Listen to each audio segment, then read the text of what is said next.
Hey, what's up? Welcome back. It's been a moment. It's been a minute since we've been able to get together in the vlog. All my fault, but man, I'm glad you're here.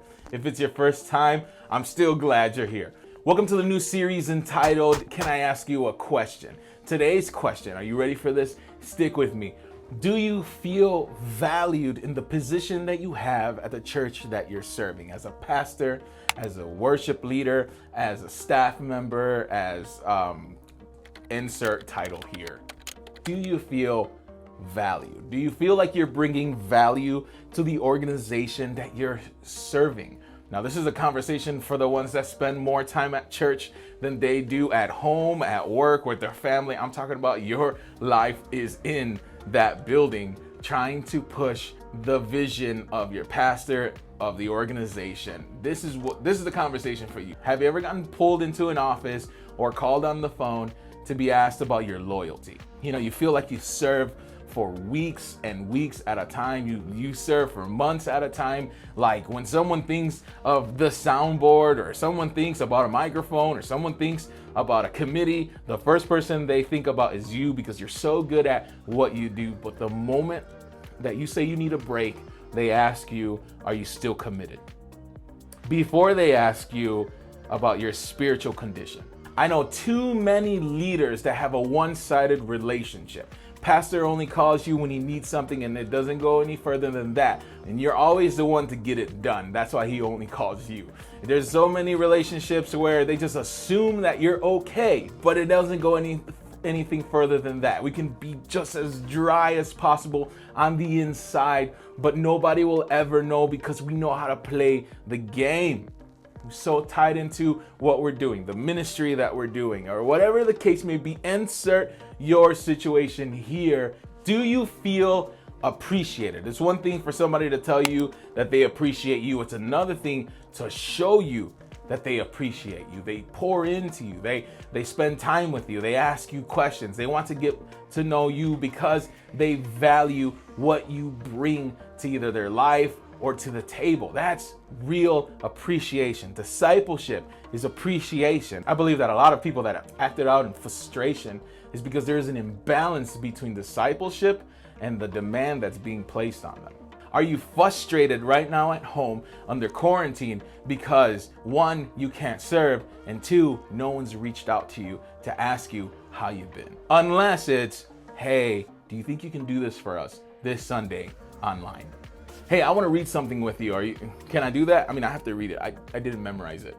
I should, right? I mean, it's really, I should know it by heart, but give me some grace. I'm about it. Anyway, this is 1 Timothy 4:12. Oh my God, Carlos, out of all scriptures, really?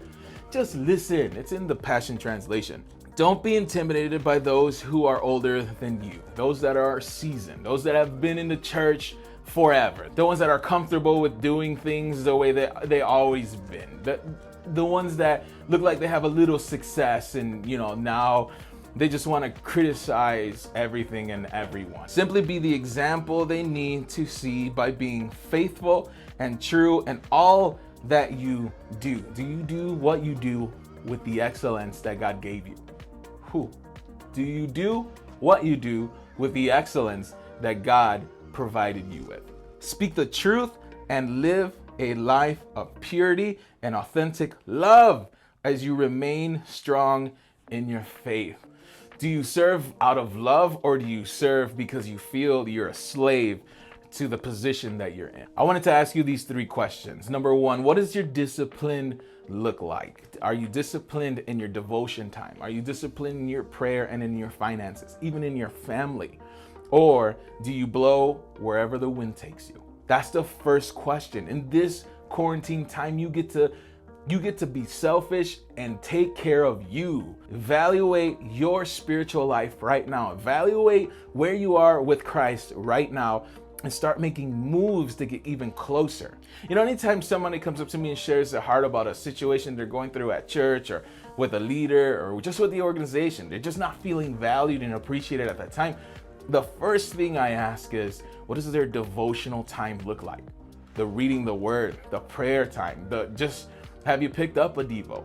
Because a lot of times what I notice is that people have replaced their devotional time with God with serving. You know, somebody said, hey, you'd be really good with this ministry, and they went and they started doing really good, but because they were so successful, they started to lean more on their ministry than on God's grace, the grace that put them in that position in the first place.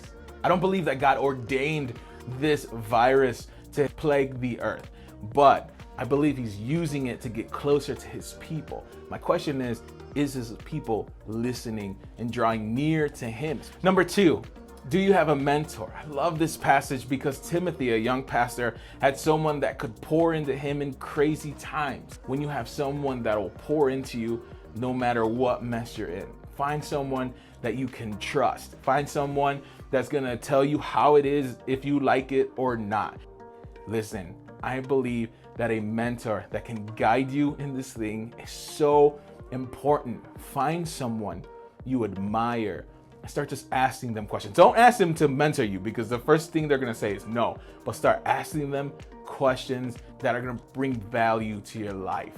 And number 3, have you set boundaries?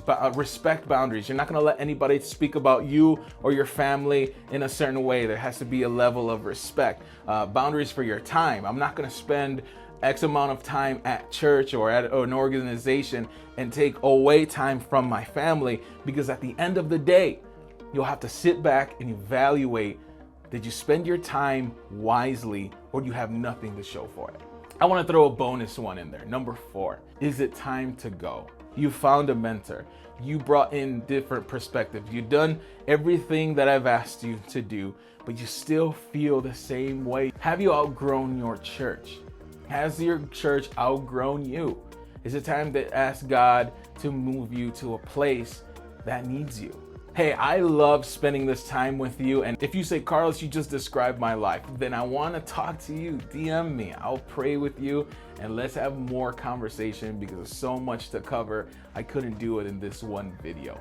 You guys have a blessed one. Stay safe, stay clean, and I'll see you in the next one. Peace.